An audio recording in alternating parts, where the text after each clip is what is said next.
कभी ऐसा महसूस होता है कि टू डू लिस्ट तो बहुत लंबी है, दिन भी निकल जाता है, लेकिन फिर भी लगता है कि कुछ खास हुआ नहीं। आज हम प्रोडक्टिविटी को देखने का एक बिल्कुल नया नजरिया समझेंगे। ये टाइम मैनेजमेंट के बारे में नहीं है, बल्कि उससे भी कहीं ज्यादा पावरफुल चीज के बारे में है। तो चलिए इस पर बात करते हैं। ये हम सबके साथ होता है ना? सुबह सुबह जब दिमाग एकदम फ्रेश होता है, तब हम ईमेल्स चेक कर रहे होते हैं। और जब दिन ढलने पर पूरी तरह थक जाते हैं, तब कोई बड़ा मुश्किल प्रोजेक्ट लेकर बैठते हैं।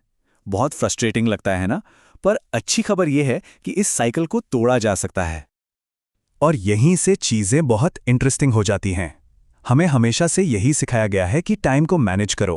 पर क्या हो अगर असली सीक्रेट, असली चाबी टाइम को नहीं बल्कि हमारी एनर्जी को मैनेज करने में छुपी हो? तो चलिए सबसे पहले उस प्रोडक्टिविटी ट्रैप की बात करते हैं जिसमें हम में से ज्यादातर लोग फंस जाते हैं। ये मानना कि बस ज्यादा घंटे काम करने से अपने आप ही बेहतर नतीजे मिल जाएंगे। तो होता क्या है, जब हम अपनी नेचुरल एनर्जी को इग्नोर करते हैं, इसकी एक कीमत चुकानी पड़ती है। बर्नआउट का रिस्क बढ़ जाता है, टाल मटोल करने की आदत लग जाती है, और जो क्रिएटिव काम है वो पहाड़ जैसा लगने लगता है। और सबसे बुरा पता है क्या होता है? हमारे सबसे कीमती घंटे उन छोटे मोटे कामों में निकल जाते हैं जिनकी कोई खास वैल्यू ही नहीं है। अब आते हैं इस पूरी बात के सेंटर पॉइंट पर। प्रोडक्टिविटी के बारे में एक बहुत बड़ी गलतफहमी है, और अगर इस एक आइडिया को समझ लिया तो हमारे काम करने का तरीका हमेशा के लिए बदल सकता है। देखिए, टाइम तो फिक्स्ड है। हम सबके पास दिन में 24 घंटे ही होते हैं, न 1 मिनट ज्यादा न 1 मिनट कम। लेकिन एनर्जी बिल्कुल अलग है। ये डायनेमिक है, ये पूरे दिन ऊपर नीचे होती रहती है। और हमारी प्रोडक्टिविटी का असली खेल यहीं छिपा है। ये एक लाइन सच में सब कुछ कह देती है। बात यह नहीं है कि कितने घंटे काम किया, बात यह है कि उन घंटों की क्वालिटी क्या थी। और वो क्वालिटी सीधे सीधे हमारी एनर्जी के लेवल पर डिपेंड करती है। जरा सोचिए इस बारे में। कभी महसूस क्या है कि जब आप पूरी तरह से एनर्जेटिक हों तो 2 घंटे में कितना काम हो जाता है, और वहीं जब थके हुए हों तो 6 घंटे भी कम पड़ जाते हैं और ध्यान बार बार भटकता है। ये जो फर्क है ना, ये जमीन आसमान का है। और ये कोई सिर्फ फीलिंग नहीं है, इसके पीछे प्रॉपर साइंस है। इसे कहते हैं सर्कैडियन रिदम। मतलब हमारे शरीर की अपनी एक बायोलॉजिकल क्लॉक है जो कंट्रोल करती है कि हम कब सबसे ज्यादा फोकस्ड और अलर्ट महसूस करेंगे। ये हमारी बॉडी की प्रोग्रामिंग है। तो सवाल यह है कि इस जानकारी का हम असल जिंदगी में करें क्या?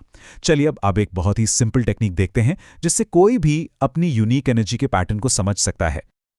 ये बहुत ही सिंपल है, सच में। बस 1 या 2 दिन हर घंटे अपनी एनर्जी को 1 से 5 के स्केल पर रेट कीजिए। 1 मतलब एकदम थका हुआ, 5 मतलब सुपर फोकस्ड। फिर दिन के आखिर में इन पॉइंट्स को एक ग्राफ पर डाल दीजिए, और बस आपको मिल गया अपना पर्सनल एनर्जी का ब्लूप्रिंट। एक बार जब ये एनर्जी मैप हाथ में आ जाता है तो असली जादू शुरू होता है। अब हम अपने कामों को अपने शरीर की नेचुरल रिदम के साथ सिंक कर सकते हैं। एक सीधा साधा फॉर्मूला है, जब एनर्जी सबसे हाई हो तब सबसे मुश्किल और क्रिएटिव काम कीजिए। जब एनर्जी मीडियम लेवल पर हो तो मीटिंग्स, कॉल्स या टीम के साथ काम करने जैसे टास्क निपटाइए। और जब एनर्जी सबसे कम हो तो छोटे मोटे एडमिन के काम जैसे कि ईमेल चेक करना, ये सब कर लीजिए। और ये है गोल्डन रूल, सबसे जरूरी बात। अपने सबसे मुश्किल और दिमागी काम को सिर्फ और सिर्फ अपनी पीक एनर्जी विंडो के लिए बचा कर रखें। इस टाइम को किसी भी कीमत पर प्रोटेक्ट करें। इसे कभी भी छोटे मोटे कामों में बर्बाद मत होने दें। चलिए एक रियल लाइफ एग्जाम्पल से समझते हैं कि यह काम कैसे करता है। ये एक इंडस्ट्री का उदाहरण है जो इस आइडिया की पावर को दिखाता है। जरा इस सिचुएशन के बारे में सोचिए। एक सॉफ्टवेयर डेवलपर है, वो सुबह सुबह मीटिंग्स में अपना बेस्ट ब्रेन पावर खर्च कर देता है, और फिर दोपहर में जब सुस्ती छा रही होती है तब वो मुश्किल कोडिंग करने की कोशिश करता है। जाहिर है काम ठीक से नहीं होगा। अब देखिए एक छोटे से बदलाव की ताकत।